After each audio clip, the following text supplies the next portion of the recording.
नमस्कार, news circle में आपका स्वागत है। मैं हूं योगेश मिश्रा। भारतीय जनता पार्टी इस समय 46वां स्थापना दिवस मना रही है। हमारे साथ पश्चिम बीजेपी के क्षेत्रीय उपाध्यक्ष मान सिंह गोस्वामी जी हैं। उनसे जरा बीजेपी की संघर्ष से सफलता की यात्रा पर चर्चा करेंगे। सर, न्यूज सर्किल में आपका बहुत बहुत स्वागत। सर्वप्रथम न्यूज चैनल के श्रोताओं को वंदे मातरम।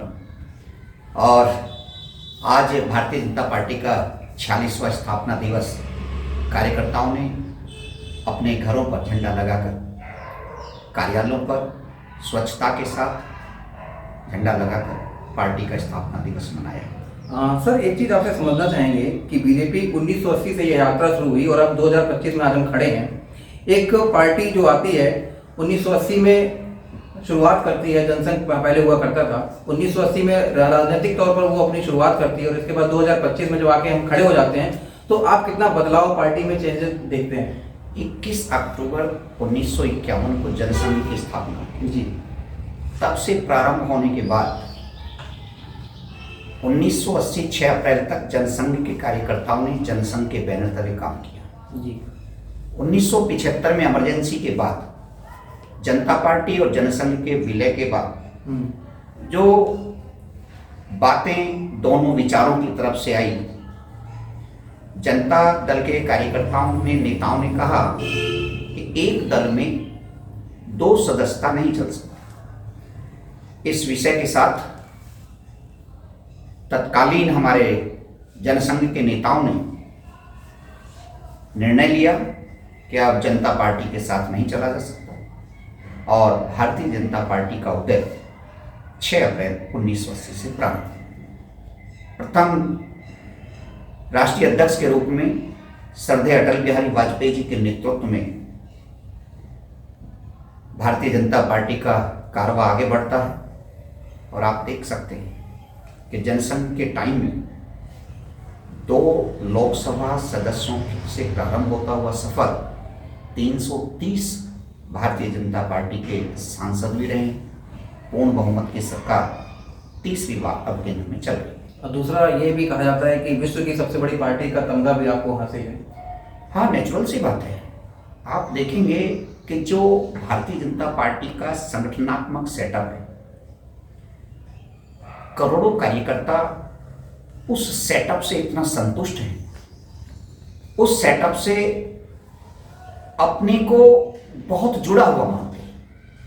विधिवत प्रक्रिया है, सदस्यता अभियान चलेगा।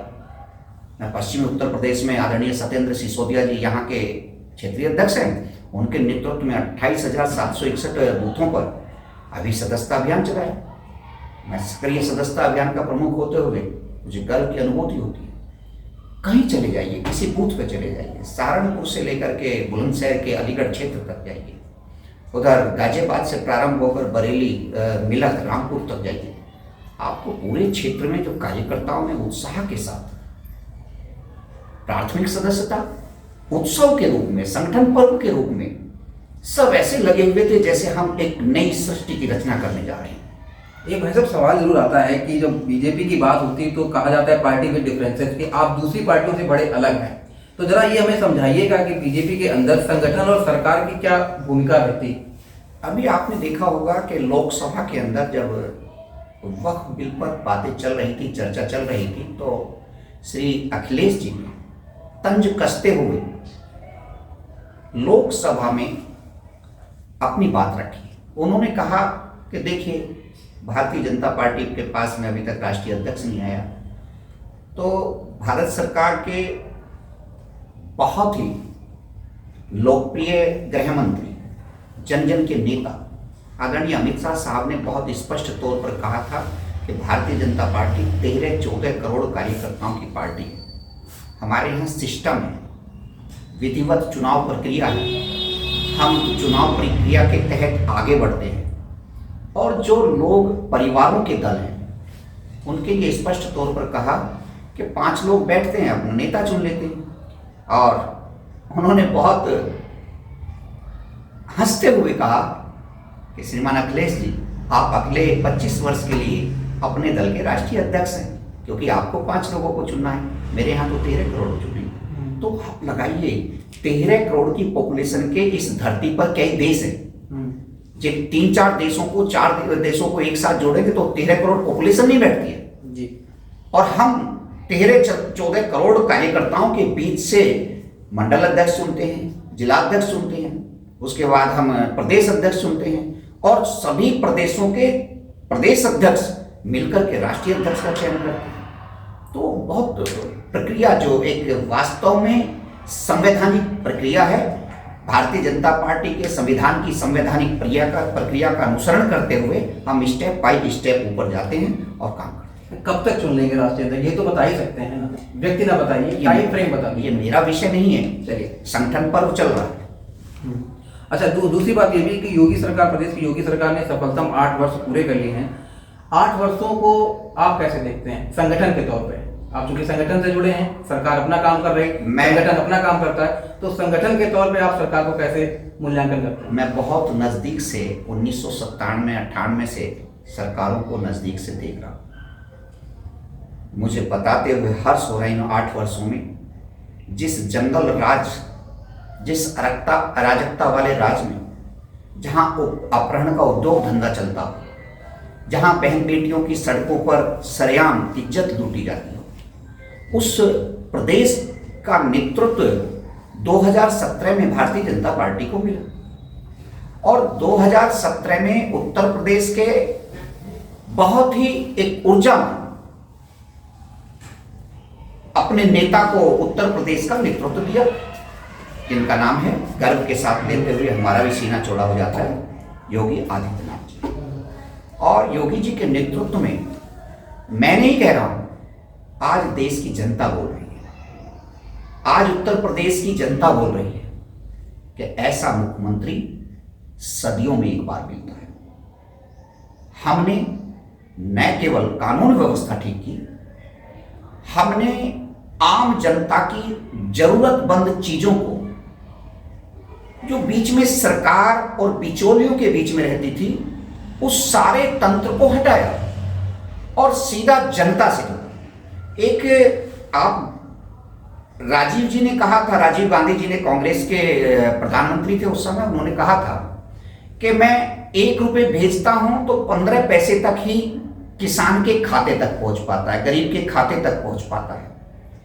आप केंद्र में देखिए कि आज 1 रुपया मानिए योगी जी भेजते हैं, मोदी जी की सरकार भेजती है और वो 1 रुपया किसान के खाते में आता है, गरीब के खाते में आता है। जरूरतमंदों को उसकी आवश्यकता के अनुसार जो सरकार दे रही है, 2.5 लाख रुपए घर बनाने के लिए देती है, जिसके पास घर पर जमीन नहीं है उसको जमीन लेकर प्लॉट लेने के लिए देती है। तो आप एक तरफ से प्रारंभ करिए कि गरीब, जो गरीब था उत्तर प्रदेश में, 7 करोड़ उत्तर प्रदेश के गरीबी रेखा से ऊपर नीचे पालन करने, जो गरीबी रेखा से नीचे अपना जीवन यापन कर रहे थे, आज वो 7 करोड़ की पॉपुलेशन उस गरीबी रेखा से ऊपर उठकर उत्तर प्रदेश की सरकार के साथ कंधे से कंधा मिलाकर काम कर रहे हैं। तो यही तो उत्तर प्रदेश की सरकार की काबिलियत का और उसकी काम करने की शैली का एक उदाहरण आपके साथ। दूसरा, संगठन के तौर पर जो भाजपा आप लोग हैं वो उत्सव अभियान भी मना रहे हैं, तो उत्सव अभियान के तहत क्या क्या करेंगे, जरा संक्षेप में दर्शकों को बताइएगा। मैं आप सबके सामने बता देना चाहता हूं कि उत्तर प्रदेश की 8 वर्ष की उपलब्धियों को हमने जनता के बीच दिया है। 24-25 करोड़ की पॉपुलेशन में हर वर्ष हम अपना रिपोर्ट कार्ड देते हैं। माननीय योगी जी की सरकार में इतने आमूलचूल परिवर्तन आप उत्तर प्रदेश में देख सकते हैं, सुन सकते हैं, लोगों की जुबानी जान सकते हैं कि हमने क्या नहीं किया। जो लोगों ने चाहा, जो लोगों की आवश्यकता थी, उसके अनुसार आज उत्तर प्रदेश में 22 लाख लोगों को आयुष्मान कार्ड दे करके उनका निःशुल्क इलाज चल रहा है। 70 वर्ष से बुजुर्गों के लिए जाइए, ऑनलाइन अप्लाई करिए, आपका आयुष्मान कार्ड बन जाएगा। एक ही सेंट्रलाइज सिस्टम किया है कि आप एक ही जगह जाएंगे, वहां से आय प्रमाण पत्र बनवा लेंगे ऑनलाइन। आपको पटवारी के और कानूनगो के और तहसीलदार के चक्कर ही नहीं काटने। आपको जो भी विधवा पेंशन है, वृद्धा पेंशन है, समाज कल्याण से जुड़े हुए विकलांग अपने जो दिव्यांग जनों के लिए जो व्यवस्थाएं सरकार को देनी है। ऑनलाइन अपना रजिस्ट्रेशन करिए, आपके पास में सरकार का अधिकारी कर्मचारी पहुंच जाता है। तो ये एक सिंगल विंडो सिस्टम जो उत्तर प्रदेश में किया है, हमारे प्रशासनिक अधिकारी भी हैं। मंगल दिवस लगता है तो केवल दिवस कागजों में नहीं है, वो हकीकत में है। उत्तर प्रदेश में स्वच्छता अभियान को ले लीजिए आप। आज उत्तर प्रदेश के अंदर स्वच्छता अभियान का एक बहुत बड़ा उदाहरण, प्रयागराज में 66 करोड़ लोगों ने मां गंगा के पावन तट पर जाकर उस महाकुंभ में स्नान किया है जी। तो आप इसी से एक जीता जागता उदाहरण आप सबके सामने कि स्वच्छता अभियान को लेकर मैं भी स्वयं वहां गया था। तो वहां जितनी बेहतरीन व्यवस्था थी, उससे लग सकता है कि उत्तर प्रदेश के अंदर कहीं कोई कहने की गुंजाइश नहीं है और जनता मन बनाए बैठी है कि हम आगे भी मोदी जी और योगी जी का नेतृत्व हमें स्वीकार है और वो उनके साथ खड़ी है। दरअसल सवाल ये है सर कि विपक्षी दल जो हैं वो बीजेपी के ऊपर लगातार आरोप ये लगाते रहते हैं, बीजेपी धर्म के आधार पर राजनीति करती, चाहे 80 का दशक रहा हो, 90 का दशक रहा हो, और आज हम 2025 में खड़े हुए हैं। तो ये आरोप जो बीजेपी का हमेशा लगते रहते हैं, इसके बारे में क्या कहेंगे आप? इस देश में जब मुगलों की सत्ता भी आई थी तो देश में जयचंद हुआ करते थे। वो केवल इतिहास के पन्नों पे मेरे जैसे बहुत सारे करोड़ों नौजवानों ने पढ़ा होगा उस समय। आज जब हम साक्षात लोकसभा की कार्रवाई को सुनते हैं, राज्यसभा की कार्रवाई को सुनते हैं, तो वो जयचंद मुगलों के साथ दोस्ती करके भारत माता को गुलाम करने वाले लोग, उनकी झलक देखने का मौका लोकसभा में मिलता है। वो लोकसभा में वो हिंदूवादी नेता हैं और सेकुलर की बात करके यहां सांप्रदायिक उन्माद फैलाने का काम करते हैं। माननीय नरेंद्र मोदी जी के नेतृत्व में 2047 टारगेट फिक्स किया है कि हमको डेवलप्ड इंडिया, विकसित भारत बनाना है। तो बनाना है तो उसके लिए व्यवस्थाएं ठीक करनी पड़ेगी। एक योजना आयोग हुआ करता था, योजनाएं बनती थी, चलती थी 10-10, 20-20 साल। आज नीति आयोग है, नीतियां तय होती हैं, इंप्लीमेंटेशन होता है। आरोप तो आपके ऊपर यही लगते हैं कि आप सिर्फ नाम बदल देते हैं, काम तो वही होता है। दरअसल हो सकता है कि उनकी पढ़ाई उर्दू में हो रही हो, उनके पास में नुक्सों के आधार पर जो उनको लोग समझा देते हैं उसके आधार पर वो काम करते हो। लेकिन वास्तविकता में आप देख सकते हैं कि हिंदुस्तान का क्लियर मैप 2047 का स्पष्ट माननीय नरेंद्र मोदी जी की सरकार ने जनता के सामने रखा है, जिसका एक उदाहरण नई पार्लियामेंट जीता जागता उदाहरण है। वहां से वो प्रक्रियाएं शुरू हुई हैं और 2047 में जब भारत पूर्ण रूप से विकसित देश होगा तो हम गर्व से सीना चौड़ा करके कह सकते हैं कि जब देश मजबूत होता है तो उसकी जनता भी मजबूत होती है। आर्थिक दृष्टि से आज 5वीं अर्थव्यवस्था भारत दुनिया के सामने सिंह का सीना तान के खड़ा है और हम सब प्रयास कर रहे हैं, परिश्रम कर रहे हैं। हिंदुस्तान का हर नागरिक मेहनती है, परिश्रमी है। यही नहीं, दुनिया के हर देश में जाकर वो अपने परिश्रम से उन देश के लोगों को अपनी तरफ आकर्षित करता है। हमारे देश का आदमी ईमानदार है, लेकिन बाहरी ताकतों के हाथ में जाकर, जयचंदों के हाथ में जाकर यहां अनाप शनाप एक माहौल बनाने का काम करता है। जयचंदों को चिन्हित करेंगे आप? हाँ, जयचंद का जिक्र कर रहे हैं। जयचंद चिन्हित है। भारतीय जनता पार्टी स्पष्ट रूप से भारत माता के लिए काम करती है, राष्ट्र के निर्माण के लिए काम करती है। और सीधा सा कहना है, जो भारत माता के खिलाफ बोलेगा, जो भारत माता के खिलाफ बात करेगा, निश्चित तौर पर उसकी छाती पर तिरंगा ठोका जाएगा और वो काम हमारे सैनिक कर रहे हैं। बहुत बढ़िया। एक आखिरी सवाल आपसे पूछना चाहेंगे, गौशाला और इत्र के कारखाने से आपको सुगंध कहां से आती है? देखिए, मैं आप सबको ये बताना चाहता हूं, बयान हम जिनका जिक्र कर रहे हैं आप समझ रहे हैं जिनका जिक्र कर रहे हैं। मैं आपको ये बता देना चाहता हूं, बयान किसी का भी हो, लेकिन आप मुझे बताइए सुगंध कहां से आती है आपको? गौशाला से आती है कि इत्र के कारखाने से आती है? देखिए, हमको तो गौशाला से, जी, हमको तो गौशाला से ही सुगंध आती है। इत्र से नहीं आती? इत्र से हम आप लगाते हैं इत्र? मैं लगाता भी नहीं हूं, लेकिन जो मैं गौ माता के पास बैठ करके उनके चारे की व्यवस्था करते हैं, गांव में हमारे भी गाय हैं, जब उनकी व्यवस्था करते हैं तो हमें उसी में से खुशबू आती है, सुगंध आती है, और वास्तव में ऐसे आती है कि जैसे हम भारत माता के किसी बच्चे की सेवा कर रहे हैं। तो अखिलेश जी के बयान पे कुछ कहना चाहेंगे आप? वो तो कहते हैं कि हम इत्र के कारखाने लगा रहे हैं, सुगंध आती है, और गौशाला से बदबू आती है। आप उल्टा कह रहे हैं, तो उनको कुछ कहेंगे आप? हाँ, मैं बिल्कुल संदेश देना चाहूँगा। हिंदुस्तान के 140 करोड़ देशवासियों से निवेदन है कि मोदी जी का जो विजन है वो बहुत स्पष्ट है। हमें गाय के काम करने में गौशालाओं से सुगंध आती है।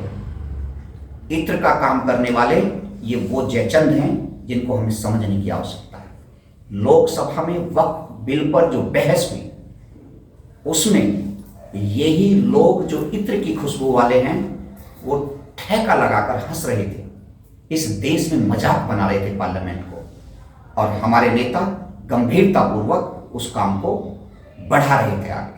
आरोप आप पे ये भी लगता है कि आप विशेष समुदाय को टारगेट करते हैं, ऐसा? समाज में जो अच्छा काम करता है उसकी बुराइयां होती है, लेकिन बुराई कर कौन रहा है? बुराई करने वालों की मानसिकता को रीड करने की आवश्यकता है। और उत्तर प्रदेश की जनता 2027 में इत्र की खुशबू लेने वाले, पार्लियामेंट में जयचंद का काम करने वाले, भारत माता को कमजोर करने वाले, अलगाववादी आतंकवादियों का साथ देने वाले वो पहचान लिए गए हैं। जनता ने आंख में उनको नागिन की तरह उतार लिया है। वक्त आने पर वो आंखों से ही भस्म करने का काम करेंगे, और 2027 में उत्तर प्रदेश की जनता पूर्ण बहुमत के साथ हर बूथ पर कमल खिलाएगी। मोदी जी के नेतृत्व में योगी जी तीसरी बार उत्तर प्रदेश के मुख्यमंत्री बनेंगे, या गर्व के साथ कह सकते हैं। तो निश्चित तौर पर मान सिंह जी का यही कहना है कि 2047 में बीजेपी विकसित भारत का निर्माण हो जाएगा, 2027 में योगी सरकार आएगी। खैर, ये दावे अपने अपने हैं, आगे क्या होगा ये तो देखने वाली बात होगी। तब तक के लिए मुझे दीजिए इजाजत, नमस्कार।